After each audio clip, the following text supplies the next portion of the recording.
I don't know what dreams are, but I know them well. I don't know what life is, but I know it very well. It is what I'm dreaming, it is what I'm living. What do I want? Who am I to be? Seen as finalities, these questions wreak havoc in the mind. Seen as possibilities, their endless beauty. But an ending exists, also a question of the beginning. The beginning is just another's ending. Letting go is essential to find what life, what dreams are about. They reflect each other in this rhythmic dance I call existence, truly.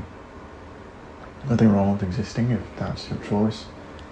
Existing truly, however, we call it living, dreaming as one. Dissecting the art of foolishness with wisdom. Perfecting the art of night with day and day with night. We find ourselves questioning the very fabric of our own being.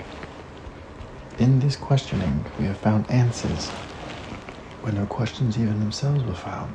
For in our questions, we find what might be more than the answer itself. Reasoning. Finding reasons to begin is the same as finding reasons to endure.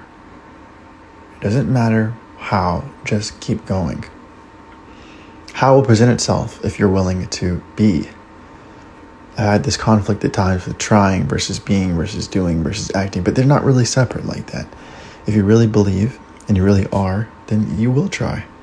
And you may be afraid, as fear is kind of like the bones of the art sometimes, or the existence, is that it's necessarily giving you a hint that what you're doing is very important. What you're doing is very impactful. What you're doing is beyond what you're doing now. So that fear isn't evil, I don't think. I think that fear is just a reflection of you and what you are afraid to do. But is it really fear? Is it really hatred? Is it really, loneliness? Is it really, depravedness? That's not really what that feeling of longing is. I think that feeling actually just deserves just as much respect as the happy feelings. And maybe that feeling actually is an acceptance of our own self. Where fear presents itself, maybe we can accept ourselves. Like, I can accept myself there. That might bring me back into what fear is asking me to do, because through action, through decision, through belief, and through principle of mind, in alignment with our heart's desire, maybe there's a place for us within ourselves that we haven't found. Maybe there's a space in between all the things we think we need to do and how we should be and what we should be doing that we already have been, waiting for ourselves to kind of slow down a bit. The parable of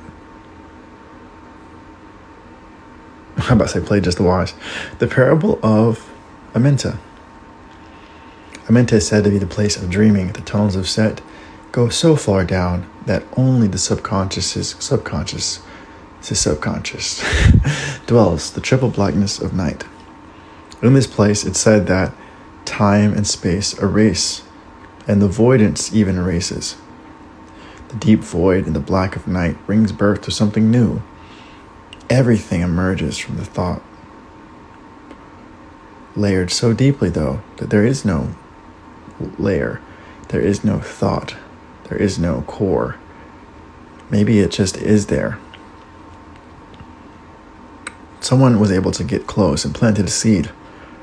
"How dare you?" they said to him. "They don't exist," he says. "Whose voice do I hear when planting this seed? So deeply I have journeyed in the tunnels of Set to plant a seed that will not die." "You hear us," they scattered. "Who are you?" The question was instantly asked back to him. We find at the deepest layers of our mind a mirror places itself. "Who is holding that mirror?" he asked. "Who's holding the mirror?" was asked back to him. Enough. Don't distract yourself. Plant the seeds. Forget the voices, even when they seem like your own. Forget the noise, even when it is noise that does emanate from you or from another. Sometimes deeply within ourselves, there's powers and voices and thoughts that are not our own. And sometimes engaging with them is necessary. Sometimes allowing them to be is all they ask to leave. They're not evil or bad. They're just lost. What do we find when we lose ourselves? A wanting to be home. And I think it's necessary to, in that parable, realize that the seeds we plant in our mind can affect our being. But also, the awareness around those seeds is very important. Peace.